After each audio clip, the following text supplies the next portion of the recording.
जीवन एक नदी की तरह है, हमेशा बहता रहता है, कभी शांत, कभी उफान। जैसे नदी अपने रास्ते में आने वाली हर बाधा को पार कर जाती है, वैसे ही हमें भी जीवन की चुनौतियों का सामना करना चाहिए। नदी की तरह हमें भी अपने भीतर की शांति को बनाए रखना चाहिए, चाहे परिस्थितियां कैसी भी हों। इस भागम भाग भरी जिंदगी में मन की शांति खोना आसान है। शहर की भीड़, काम का दबाव और रोजमर्रा की चिंताएं हमें अक्सर तनाव और बेचैनी में डाल देती हैं। हम अपने आप को इस दौड़ में इतना खो देते हैं कि हमें यह भी याद नहीं रहता कि शांति कैसी होती है। हम चिंता, टेंशन और बेचैनी में फंस जाते हैं। यह मानसिक स्थिति हमें न केवल शारीरिक रूप से थका देती है, बल्कि हमारे मानसिक स्वास्थ्य पर भी गहरा असर डालती है। हम अपने आप को इस जाल से बाहर निकालने के लिए संघर्ष करते रहते हैं, लेकिन अक्सर असफल हो जाते हैं। बौद्ध धर्म हमें सिखाता है कि सच्ची शांति हमारे भीतर ही है। बुद्ध की शिक्षाएं हमें यह समझने में मदद करती हैं कि बाहरी दुनिया की समस्याओं से निपटने का सबसे अच्छा तरीका है अपने भीतर की शांति को खोज निकालना। यह शांति हमें मानसिक स्थिरता और संतुलन प्रदान करती है। यह धर्म हमें मन को शांत करने और जीवन की चुनौतियों का सामना धैर्य और साहस से करने के तरीके बताता है। ध्यान और माइंडफुलनेस के माध्यम से हम अपने मन को शांत कर सकते हैं और जीवन की कठिनाइयों का सामना करने के लिए तैयार हो सकते हैं। यह हमें सिखाता है कि कैसे हम अपने विचारों और भावनाओं को नियंत्रित कर सकते हैं। यह कहानी अमित की है, जो रोजमर्रा की चिंताओं से जूझ रहा था। अमित एक सामान्य व्यक्ति था, जो अपने काम और परिवार की जिम्मेदारियों के बीच फंसा हुआ था। उसकी जिंदगी में तनाव और चिंता का स्तर इतना बढ़ गया था कि वह अपनी शांति खो बैठा था। अमित की कहानी हमें सिखाती है कि कैसे बौद्ध शिक्षाएं हमें मानसिक शांति की ओर ले जा सकती हैं। अमित ने बौद्ध धर्म की शिक्षाओं को अपनाया और ध्यान और माइंडफुलनेस का अभ्यास शुरू किया। धीरे धीरे उसने अपने भीतर की शांति को फिर से खोज निकाला और जीवन की चुनौतियों का सामना करने के लिए खुद को तैयार किया। आइए अमित के सफर से सीखें और शांति का रास्ता खोजें। अमित की तरह हम भी अपने जीवन में शांति और संतुलन पा सकते हैं। हमें बस अपने भीतर की शांति को खोजने और उसे बनाए रखने की आवश्यकता है। यह यात्रा आसान नहीं होगी, लेकिन यह निश्चित रूप से हमें एक बेहतर और शांतिपूर्ण जीवन की ओर ले जाएगी। अमित एक आम युवक था। पढ़ाई, दोस्त, परिवार सब कुछ था उसके पास। फिर भी उसका मन अशांत रहता था। परीक्षा का दबाव, दोस्तों से तुलना और भविष्य की चिंता उसे घेरे रहती। उसका मन विचारों के तूफान में फंस गया था। नींद उड़ गई थी उसकी। हर समय बेचैनी और घबराहट उसे घेरे रहती। अमित को समझ नहीं आ रहा था कि वह क्या करे। एक दिन अपनी परेशानी से परेशान वह अपने दादाजी के पास गया।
दी।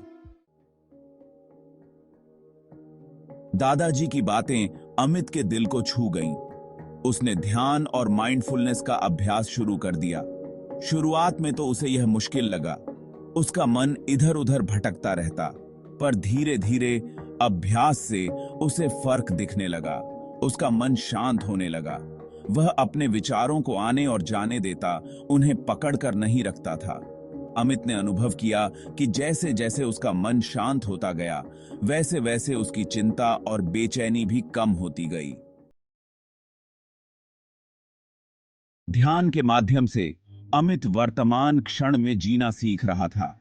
वह भूतकाल की गलतियों या भविष्य की चिंताओं में नहीं उलझता था।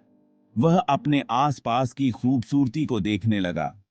पेड़ों की हरितिमा, पक्षियों का कलरव, ये सब उसे पहले कभी इतना सुंदर नहीं लगा था। अमित ने महसूस किया कि खुशी किसी मंजिल पर पहुंचने में नहीं, बल्कि सफर के हर पल का आनंद लेने में है। यह सीख अमित के लिए बहुत महत्वपूर्ण साबित हुई। अमित ने धीरे धीरे अपने जीवन में ध्यान को एक महत्वपूर्ण हिस्सा बना लिया। हर सुबह वह बगीचे में बैठकर ध्यान करता, अपने मन को शांत करता और अपने विचारों को व्यवस्थित करता। इस प्रक्रिया ने उसे न केवल मानसिक शांति दी, बल्कि उसे अपने जीवन के हर छोटे बड़े पल का महत्व समझाया। ध्यान के माध्यम से अमित ने सीखा कि जीवन की सच्ची खुशी बाहरी चीजों में नहीं, बल्कि हमारे अंदर होती है। उसने महसूस किया कि जब हम वर्तमान में जीते हैं, तो हम अपने जीवन के हर क्षण का पूरा आनंद ले सकते हैं। अमित ने अपने दोस्तों और परिवार के साथ भी इस अनुभव को साझा किया। उसने उन्हें भी ध्यान के महत्व के बारे में बताया और उन्हें प्रेरित किया कि वे भी अपने जीवन में इसको अपनाएं। धीरे धीरे अमित के आसपास के लोग भी इस परिवर्तन को महसूस करने लगे और उनके जीवन में भी सकारात्मक बदलाव आने लगे। इस प्रकार ध्यान ने न केवल अमित के जीवन को बदल दिया, बल्कि उसके माध्यम से कई और लोगों के जीवन में भी खुशियों का संचार किया। वर्तमान क्षण में जीने की कला ने अमित को सिखाया कि जीवन की सच्ची सुंदरता और खुशी हमारे आसपास ही होती है। बस हमें उसे देखने और महसूस करने की जरूरत है। माइंडफुलनेस ने अमित को अपनी भावनाओं को पहचानना और उन्हें कंट्रोल करना सिखाया। जब भी उसे चिंता या गुस्सा आता, वह अपनी सांसों पर ध्यान केंद्रित करता। धीरे धीरे उसकी भावनाएं शांत हो जाती। माइंडफुलनेस ने अमित को जीवन के प्रति एक नया दृष्टिकोण दिया। अब वह हर काम ध्यानपूर्वक करता। चाहे खाना खाना हो या किताब पढ़ना, वह पूरी तरह से उस पल में मौजूद रहता। बौद्ध धर्म सिखाता है कि दुख का एक मुख्य कारण मोह या अटैचमेंट है। अमित को यह बात अच्छी तरह समझ आने लगी थी। वह समझ गया कि जीवन में कुछ भी स्थायी नहीं है। उसने चीजों और लोगों से अपना मोह कम करना शुरू कर दिया। अब वह परिणामों की चिंता किए बिना अपना काम करता। इससे उसे मानसिक शांति मिली। बौद्ध धर्म करुणा और दया पर बहुत जोर देता है। अमित ने भी अपने जीवन में करुणा को अपनाना शुरू कर दिया। वह दूसरों की मदद के लिए हमेशा तैयार रहता। वह लोगों की बातें ध्यान से सुनता और उनकी भावनाओं को समझने की कोशिश करता। करुणा के इस अभ्यास से उसे असीम खुशी और संतुष्टि मिली। उसे एहसास हुआ कि दूसरों की सेवा करने से बड़ा कोई सुख नहीं है।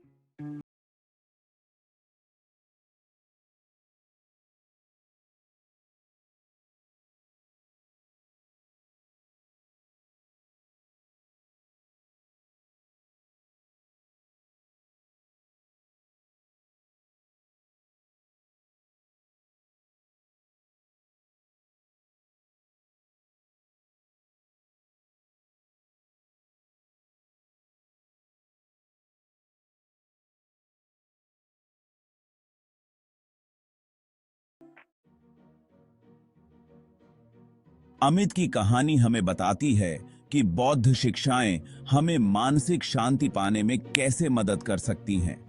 ध्यान, माइंडफुलनेस, मोह से मुक्ति और करुणा के माध्यम से हम भी अपने जीवन में शांति और खुशी ला सकते हैं। याद रखें, शांति कोई मंजिल नहीं है, बल्कि एक यात्रा है। यह यात्रा हमारे भीतर से शुरू होती है। आइए हम सभी इस यात्रा पर चलें और अपने जीवन को अधिक शांत और सार्थक बनाएं।